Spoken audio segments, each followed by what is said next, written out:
प्रश्नोत्तर सीरीज के इस अंक में आप सबका स्वागत है। आज हम एक अभ्यास प्रश्न लेके आए हैं। क्योंकि त्रैमासिक परीक्षा चल रही है तो आपकी तैयारी कैसी है इसको आप इस अभ्यास प्रश्न के माध्यम से चेक कर सकते हैं।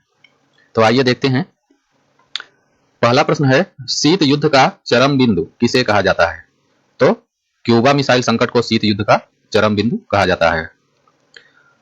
अगला प्रश्न है, 9/11 की घटना के लिए उत्तरदायी किसे ठहराया गया था? तो 9/11 की घटना के लिए अलकायदा व तालिबान को उत्तरदायी ठहराया गया था। अगला प्रश्न है, यूरोपीय संघ से अलग होने वाला पहला देश है? तो ब्रेक्जिट के तहत ब्रिटेन यूरोपीय संघ से अलग हो गया। साप्टा का संबंध है? तो साप्टा का संबंध सार्क से है। साप्टा फ्री ट्रेड एरिया है, यानी मुक्त व्यापार क्षेत्र है, जो कि सार्क देशों ने डेवलप किया है। संयुक्त राष्ट्र संघ के प्रमुख अंगों की चर्चा चार्टर के किस अनुच्छेद में है? तो चार्टर के अनुच्छेद 7 में प्रमुख अंगों की चर्चा है। अगला प्रश्न है, शीत युद्ध की समाप्ति का कारण क्या था? तो शीत युद्ध की समाप्ति का कारण सोवियत संघ का विघटन था। अगला प्रश्न है, सोवियत प्रणाली किस विचारधारा पर आधारित थी? तो सोवियत प्रणाली समाजवादी विचारधारा पर आधारित थी। अगला प्रश्न है, मैकडोनाल्डीकरण वैश्वीकरण के किस क्षेत्र में प्रभाव को दर्शाता है? तो इसका सही उत्तर होगा सांस्कृतिक क्षेत्र में प्रभाव को दर्शाता है। मैकडोनाल्डीकरण का मतलब यह है कि पश्चिमी संस्कृति का ज्यादा से ज्यादा प्रचार प्रसार। मैकडोनल्ड कंपनी का नाम है जो पिज्जा वगैरह बनाती है। तो धीरे धीरे सभी विश्व के सभी देशों के लोग पिज्जा वगैरह बर्गर वगैरह ये सब खाना पसंद करने लगे हैं। तो इसी संदर्भ में यह कहा जा रहा है मैकडोनाल्डीकरण। सार्क में सदस्य देशों की संख्या कितनी है? तो सार्क में सदस्य देशों की संख्या 8 है। अंतिम सदस्य अफगानिस्तान है जो 2007 में जुड़ा है। भारत विभाजन के पश्चात हुए सांप्रदायिक दंगों ने किस समस्या को जन्म दिया?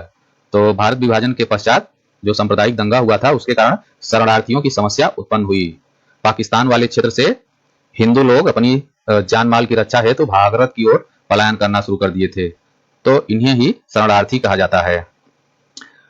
अगला प्रश्न देखते हैं। अगला प्रश्न है, खुले द्वार की नीति किसने अपनाई? तो खुले द्वार की नीति चीन ने अपनाई थी। कब? 1978 में। किसके नेतृत्व में? डेंग स्याओपिंग के नेतृत्व में। शाक थेरेपी क्या है? तो शाक थेरेपी एक आर्थिक मॉडल है जिसके तहत सोवियत अर्थव्यवस्था को समाजवाद से पूंजीवाद की तरफ रूपांतरित किया गया था। अगला प्रश्न है, आसियान की स्थापना कब हुई थी? तो आसियान की स्थापना बैकाक घोषणा पत्र के द्वारा 1967 में हुई थी।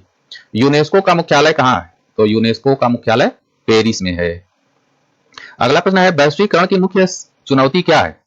तो वैश्वीकरण की मुख्य चुनौती है गला काट प्रतियोगिता, यानी बाजार में अत्यधिक प्रतिस्पर्धा, जिसके कारण छोटे ब्रांडों को दिक्कतों का सामना करना पड़ता है। जो गरीब देश हैं उनके माल बाजार में टिक नहीं पाते हैं, जिसकी वजह से उनको आर्थिक नुकसान उठाना पड़ता है। आगे देखते हैं।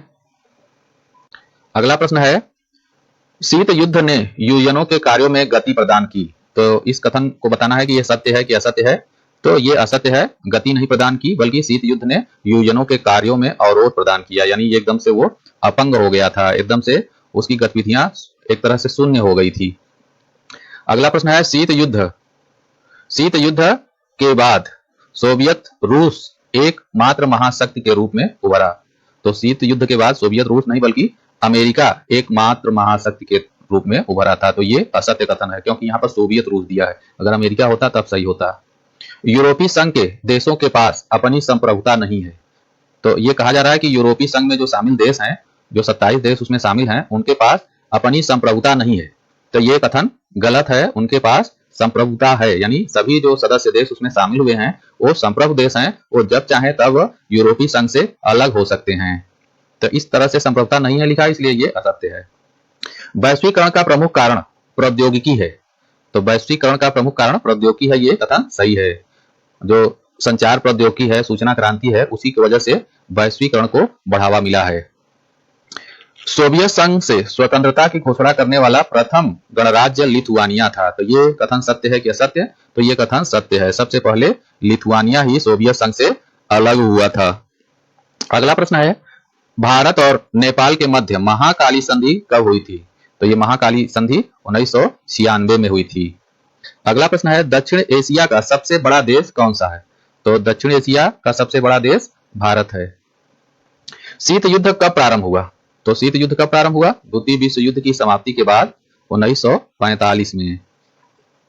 शीत युद्ध कब समाप्त हुआ? तो सोवियत संघ के विघटन के बाद 1991 में।